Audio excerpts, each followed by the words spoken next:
সনাতন গোস্বামী প্রশ্ন করেছিলেন, কে আমি, আমি কার? প্রশ্নটা কি? কে আমি? বলেনি ভগবান তুমি কে, গৌরহরি তুমি কে, এটা প্রশ্ন করেনি। তার প্রশ্নটা ছিলেন বৈষ্ণব সমাজে চৈতন্য চরিতামৃতে কৃষ্ণদাস কবিরাজ গোস্বামী বিরচিত, সেখানে স্পষ্ট ভাবে সনাতন শিক্ষায় সনাতনের প্রশ্ন। স্বরগোস্বামীর মধ্যে গোস্বামী 8 জন, কিন্তু তার 6 জন বন্ধনায় আমরা পেয়েছি, আর 2 জন গুপ্ত ভাবে জীবন যাপন করেছে, ব্যক্ত হয়নি। এই স্বরগোস্বামীর মধ্যে মহাপ্রভুর সাথে সবচেয়ে বেশি কথোপকথন করেছে সনাতন গোস্বামী। তবে যত কথা বলেছে সনাতন নিজের জন্য একটা কথা বলেনি। আমি সাধু হয়েছি না, আমি আমাকে নিয়ে ভাবি, আমি জগৎ নিয়ে ভাবি না। আমাকে নিয়ে ভাবি, জগৎ নিয়ে ভাবি না। আর ওনরা জগৎ নিয়ে ভেবেছে, নিজের জন্য কোনোদিন কিছু চাইনি, কিচ্ছু চাইনি মহাপ্রভুর কাছে। আর আমি সমস্ত কিছু মহাপ্রভুর কাছে চাচ্ছি। এজন্যই গোস্বামী অনুগত হয়ে ভজন না করলে ভজনের ভাবধারা এবং ত্যাগ তিতিক্ষা কোনোদিনও হৃদয়ের মাঝে জাগ্রত হবে না। যতদিন পর্যন্ত গোস্বামী অনুগত হয়ে ভজন না করবে ততদিন পর্যন্ত হৃদয়ে ত্যাগ আসবে না।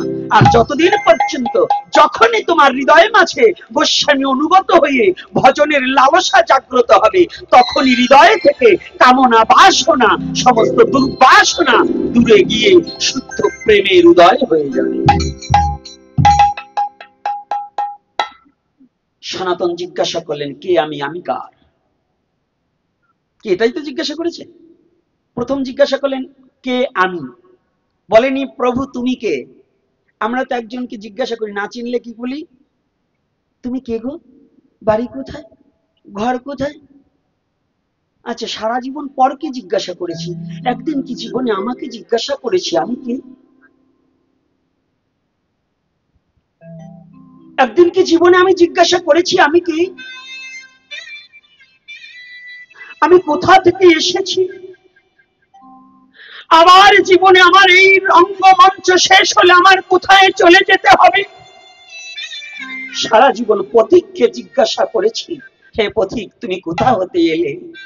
কিন্তু একদিন নিজেকে কোনোদিন জিজ্ঞাসা করিনি যে তুমি কে আর তুমি কোথা থেকে এলে। আবার কয়েকদিন পরে তুমি কোথায় চলে যাবে? এই জীবন জিজ্ঞাসার নামই হচ্ছে সাধনা। উপরের দিকে পা তুলে নিচে অগ্নি প্রজ্বালিত করে শুধু হরিবল হরিবল বলার সাধনা নয়, সাধনাটা হচ্ছে আত্মজিজ্ঞাসা। যে নিজে জীবনে কোনোদিন আত্মজিজ্ঞাসা যে করতে পেরেছে তারই সাধনা পূর্ণ হয়ে গেছে। আর আত্মজিজ্ঞাসার মধ্যে যেদিন নিজেকে চিনেছে, এজন্য ইংরাজিতে একটা প্রবাদ আছে, নো দাই সেলফ, নিজেকে জানো। আগে নিজেকে জানো। যখনই বলেছি কয়টা দেহ একটা মানুষের, স্পষ্ট বলেছেন একটা দেহ না, একটা মানুষের 2টো দেহ, একটা স্থূল আর একটা সূক্ষ্ম। সূক্ষ্ম দেহ নিয়ে পরমাত্মা এই স্থূল দেহে বিরাজমান করছে। স্থূল দেহটা ঠিকই পড়ে থাকে, আর সূক্ষ্ম দেহটা নিয়ে পরমাত্মা পরমেশ্বর ভগবানের কাছে গমনাগমন করে। এই তত্ত্বকে জানা আমি কে? সনাতন প্রশ্ন করেছিলেন, কে আমি, আমি কার? কেন হেন এত তাপত্রয়? তাপ মানে দুঃখ, আমার দুঃখ কেন? কে আমি প্রশ্ন 3টা না একটা? প্রশ্ন হয়ে গেছে 3টা, তাই তো? কে আমি, আমি কার, দুঃখ কেন? মহাপ্রভু উত্তর দিলেন, জীব নিত্য কৃষ্ণ দাস তাহা ভুলি গেলা, মায়া পিচাসী হাত গলেতে বান্ধিল। সনাতন তুমি কে?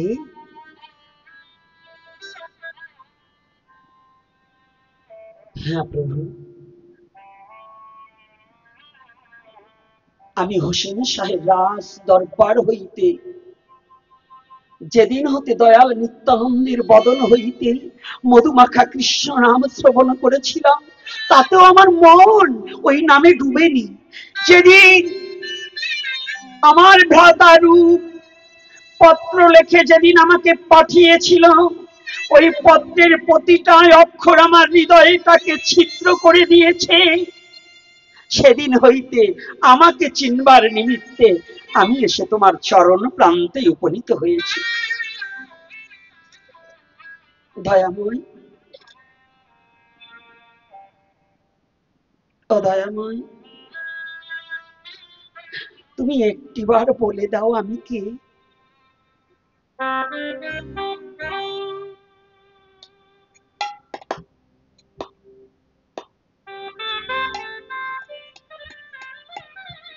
এই বিশ্ব ব্রহ্মাণ্ডে মাঝে আমি এসেছি, যদি আমি একটা অস্তিত্ব থাকি তাহলে আমি কার?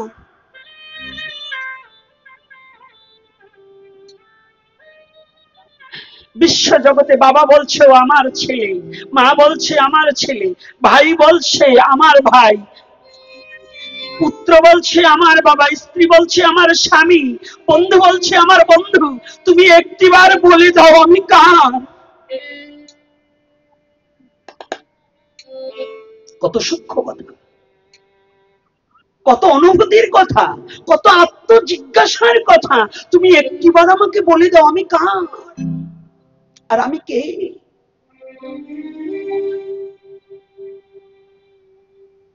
জানো প্রভু,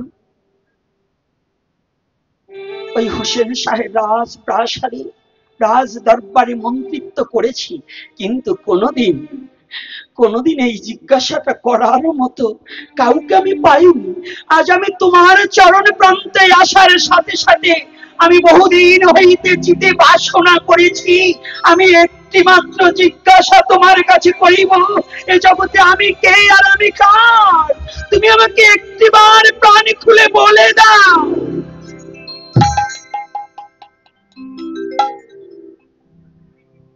মহাপ্রভু মনে মনে বলছি, সনাতন, অধীর অপেক্ষায় ছিলাম, তোমাকেই তো আমার প্রয়োজন।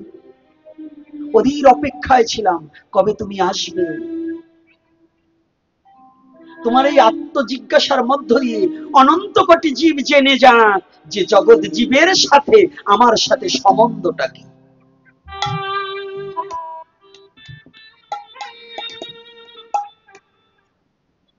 ভগবান যত লীলা করেছে প্রত্যেকটা লীলার পিছনে একটা না একটা কারণ নিহিত আছে।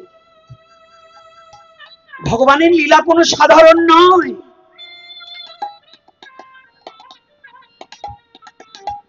সাধারণ জ্ঞানে কখনো ভগবানের লীলাটাকে অনুভূতির জগতে নেওয়া যায় না। সাধারণ জ্ঞানীর দ্বারা ভগবত তত্ত্ব উপলব্ধি করা যায় না।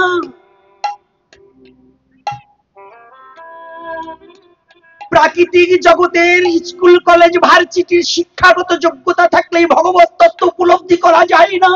ওটাকে জানতে হলে একজন তত্ত্বদর্শী সাধুগুরু বৈষ্ণবের কাছ থেকে নিজের আত্মপরিচয়টাকে জেনে নিতে হয়। আর সনাতন জিজ্ঞাসা করছে ভগবানের কাছে, সাক্ষাৎ ব্রজেন্দ্র নন্দন গৌর হরি। ব্রজেন্দ্র নন্দন বললাম কেন? শচীর নন্দন বাদে উনি তো শচীর নন্দন বলেই পরিচিত, কিন্তু ব্রজেন্দ্র নন্দন বললাম কেন? ব্রজের সেই শ্যামরাই গুড়ারায়, এজন্য ওনাকে ভাবুক কবিগণ তার কাব্যের দ্বারা ব্রজেন্দ্র নন্দনে বলেই অবহিত করেছে।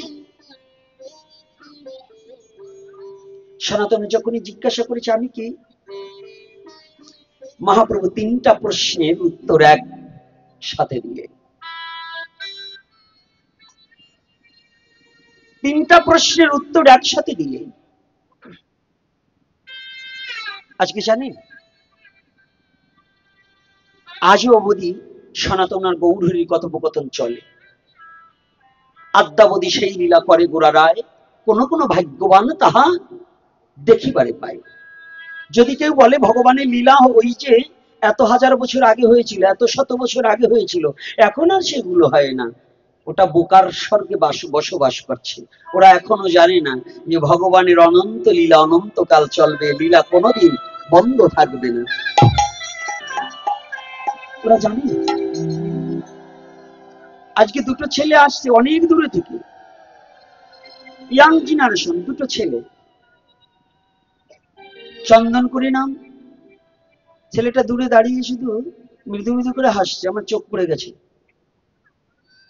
ইশারা দিয়েছি, কাছে গিয়েছে। বাবা বলছে, বাবা শুধু আপনাকে একটু দেখার জন্য আসছে। আমি বলছি, না আমাকে দেখতে হবে না, আমি এমন কেউ নই।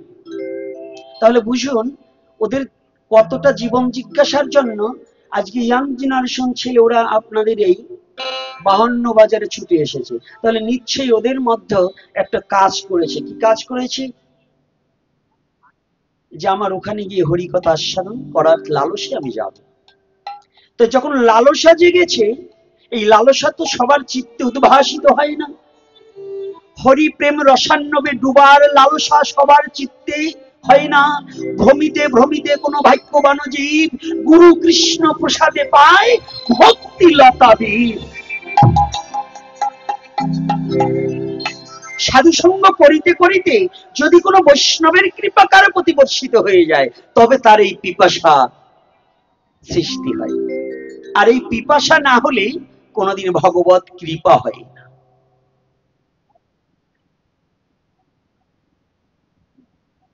প্রশ্নটা কি?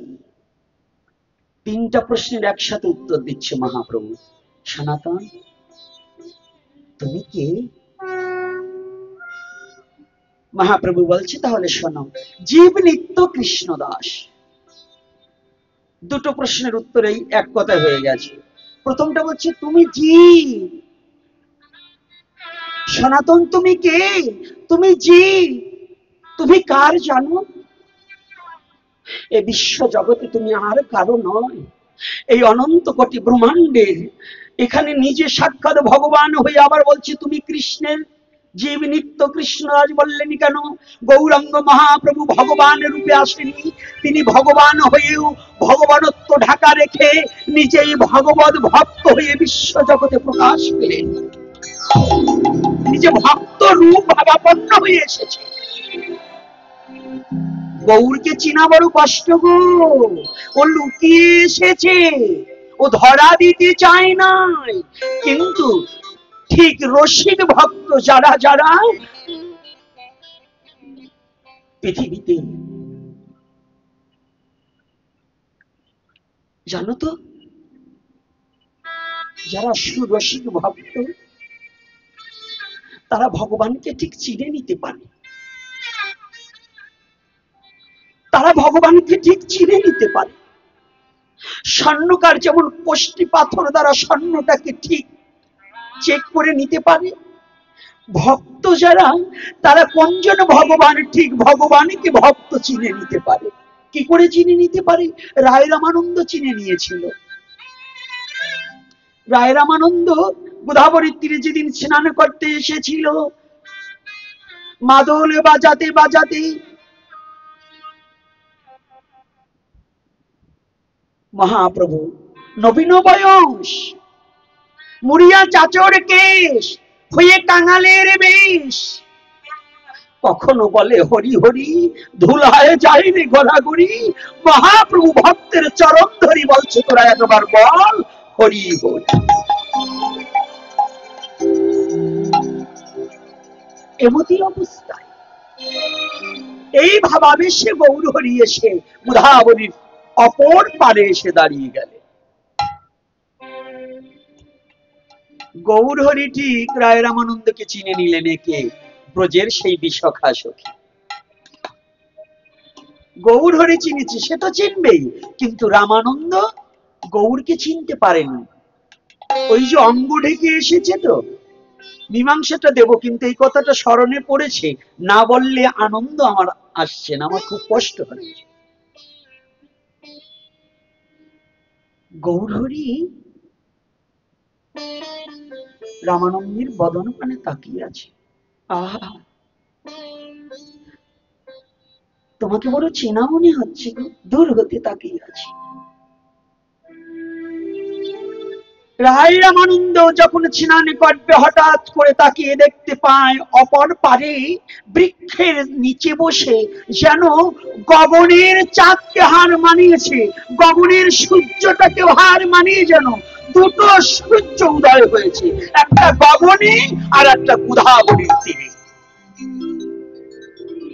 মহাপ্রভুর অঙ্গ কান্তি থেকে এমন জ্যোতি প্রবাহিত হয়েছে যে রায় রামানন্দ দেখছে ওখানে যেন আর একটা সূর্য উঠেছে।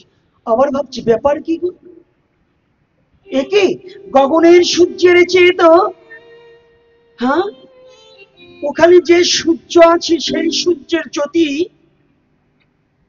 প্রকাশ বেশি পাচ্ছে। রায় রামানন্দের সাথে সংক্ষিপ্ত কথাটা বলছি। রায় রামানন্দের সাথে প্রভুর যেদিন দর্শন হয়ে গেল, একেবারে সামনাসামনি, কাছে নিকটবর্তী আসলেন, অনেক কথা, এখানে অনেক কথা। রায় রামানন্দের সাথে প্রভুর সাথে দর্শনে নির্বাক হয়ে অনেক কথা।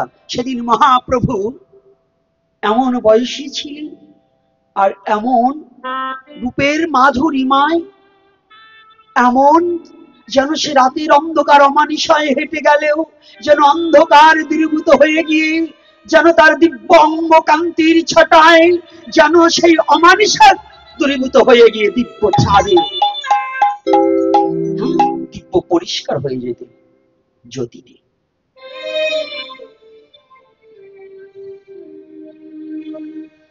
কথোপকথন, অনেক প্রশ্ন। হঠাৎ করে মহাপ্রভু চরণখানা যখন একটু বাঁকা করে দুখানা চরণ রেখেছে, রায় রামানন্দ হঠাৎ করে নয়ন দুটো প্রভুর বদন হইতে চরণে চলে গিয়েছে। রায় রামানন্দ আগে ভাবছে এই যে অদ্ভুত প্রশ্ন করছে, অদ্ভুত জিজ্ঞাসা করছে, এমন জিজ্ঞাসা কে গো? এমন জিজ্ঞাসা তো আগে কেউ কোনোদিন আমাকে করেনি, কেউ কোনোদিন আমাকে করেনি। এই অদ্ভুত প্রশ্নগুলো কে করছে গো? এ কে?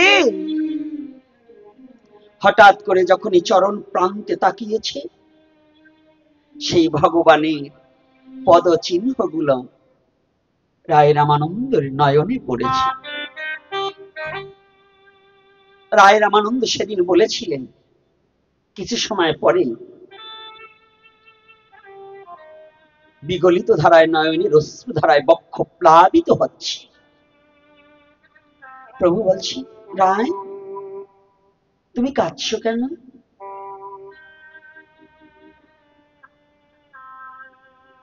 প্রভু, আর কতকাল তুমি আমাকে ভুলিয়ে রাখবে? আর কতকাল তোমাকে তুমি আড়াল করে রাখবে? আর নয়, এবার আমি চিনতে পেরেছি তুমি কে, এবার আমি জানতে পেরেছি তুমি কে, আর তুমি আমাকে ভুলিয়ে রেখো না।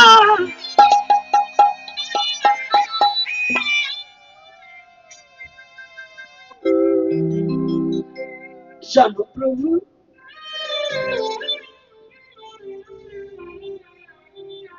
তোমাকে আড়াল করে আর কতদিন রাখবে?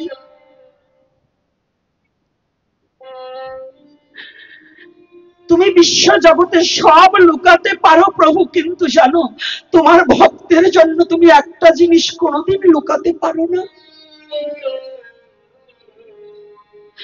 তুমি সব ঢাকা দিতে পেরেছো, কিন্তু একটা জিনিস তুমি ঢাকা দিতে পারোনি। সেটা কি জানো প্রভু? তুমি সব লুকিয়ে এসেছো সেই ব্রজের বাঁকা, কিন্তু তোমার চরণ দুখানা তুমি লুকাতে পারোনি। আর তুমি আজ ঢাকা দিয়ে থাকতে পারবে না। আজ আমি তোমাকে চিনে নিয়েছি, তুমি কে? তুমি সেই ব্রজের কানাই, আজ গৌর রূপে এসেছো, আমি তোমাকে চিনতে পেরেছি।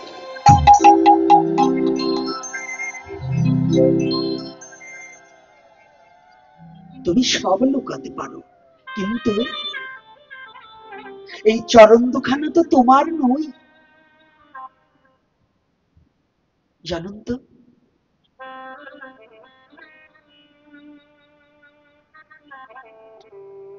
চরণ দুখানা ভগবানের সমস্ত অঙ্গ, এদিক ওদিক হতে পারে, কিন্তু ভগবানের চরণ দুখানা একমাত্র ওই চরণ তরি দুখানা শুদ্ধ ভক্তের জন্য সাজিয়ে রেখেছে।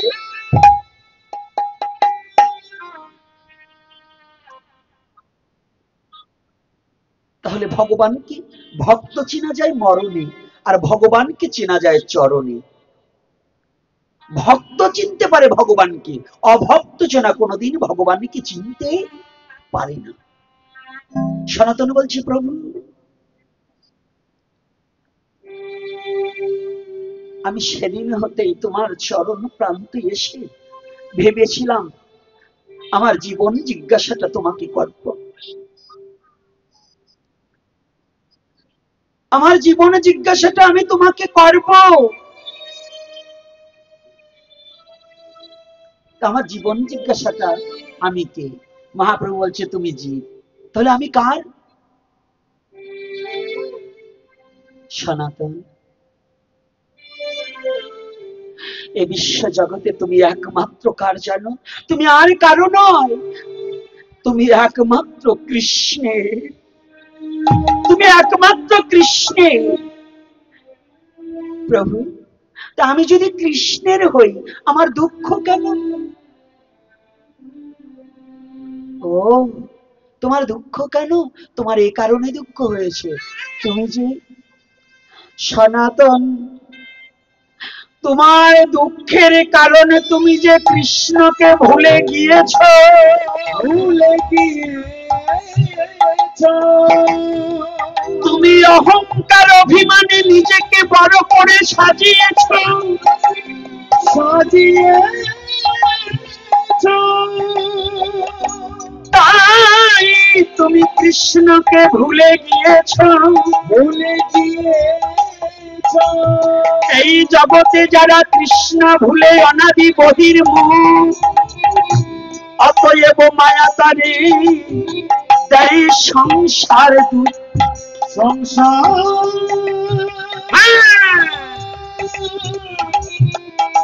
সংসার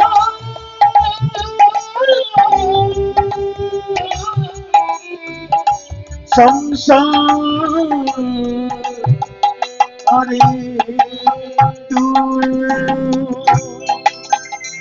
বিশ্ব জগতে যারা কৃষ্ণ ভুলে বহির্মুখী হয়, তাহাদের এই না সুন্দর মানব জনম সারে খালি যায়। আর এই বিশ্ব জগতে যারা কৃষ্ণ বিনে কিছু জানে না, কৃষ্ণ বিনে কিছু বোঝে না, কৃষ্ণ জীবনে, কৃষ্ণ জৈবন, কৃষ্ণ ধরম, কৃষ্ণ মাধম হয়, তাহাদের দুঃখ কখনো স্পর্শ করতে পারে না। তারা সদা আনন্দে থাকে, নিরানন্দ দূরে থাকে। তারা কাঁদিয়াও আনন্দ করে। আনন্দ অভক্ত জনা প্রভু তাহা বুঝিতে নাহি পায়। পায়?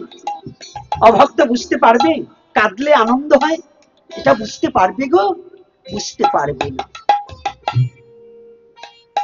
আমাদের কোশ্চেন করে, আরে দেখলাম তোমরা তো খালি হরিবোল হরিবোল করছো, যারা কৃষ্ণ ভজন করে তাদেরই দুঃখ থাকে, আর যারা কোনোদিন ভজন করে না, ওরা কৃষ্ণ নাম করে না, ওরা কোনোদিন হরি নাম করলো না, ওদের কিছুর অভাব নেই। ওদের দেখো 4 তলা বিল্ডিং আছে, ওদের অনেক জমি আছে, আছে না বাবা?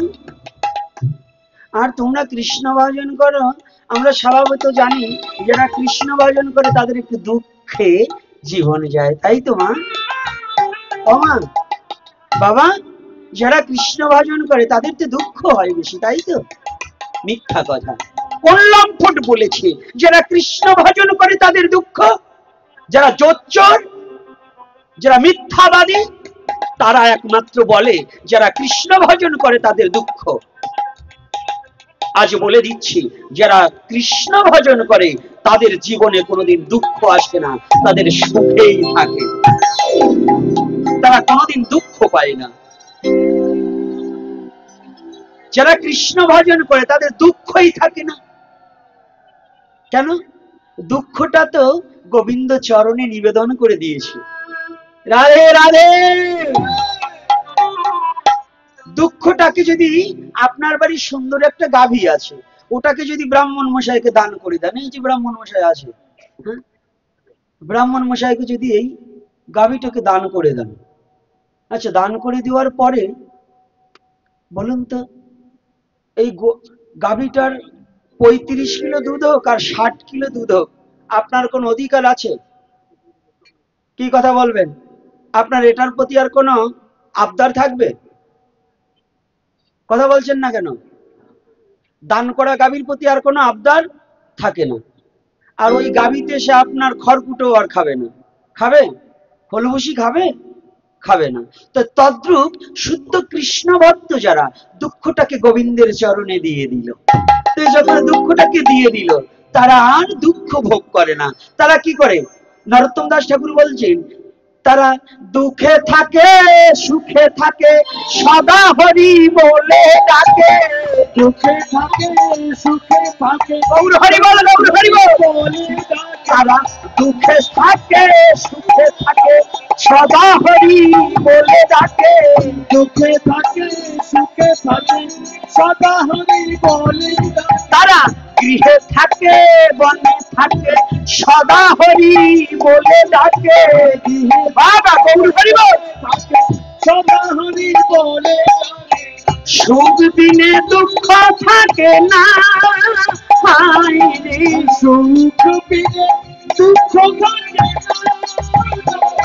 তাদের সুখ দিনে দুঃখ থাকে না, হায় রে সুখ দিনে দুঃখ থাকে না। তারা হরি হরি হরি বলে নয়ন জলে ভেসে ভেসে। হরি হরি হরি বলে নয়ন জলে ভেসে ভেসে। তারা হরি হরি হরি বলে নয়ন জলে ভেসে ভেসে। হরি হরি হরি বলে নয়ন জলে ভেসে ভেসে। তা দিয়া তারা শুভ পায়, হায় হায়। তা দিয়া তারা শুভ পায়। গৌর হরি বল। হে তা দিয়া তারা শুভ পায়, হায় হায়। তা দিয়া তারা শুভ পায়। কি এই যারা কৃষ্ণ ভজন করে তারা কাঁদলেও সুখ পায় না, না হেসে সুখ পায়? কোনটা? তারা কি করে? তারা কখন হাসি কখন কাঁদে হরি বলে সদা ভাসে। কখন হাসে কখন কাঁদে হরি বলে রাধে ভাসে। কখন হাসে কখন কাঁদে হরি বলে সদা ভাসে। কখন হাসে কখন কাঁদে হরি বলে সদা ভাসে। ধুলার মাঝে গড়া গড়ি যায়, হায় হায়। ধুলার মাঝে গড়া গড়ি যায়। দেখো ধুলার মাঝে গড়া গড়ি যায়, হায় হায়। ধুলার মাঝে গড়া গড়ি যায়। আস্তে। কৃষ্ণ ভক্ত দুঃখে থাকে, মূর্খ ছাড়া তারা আর কিছু না।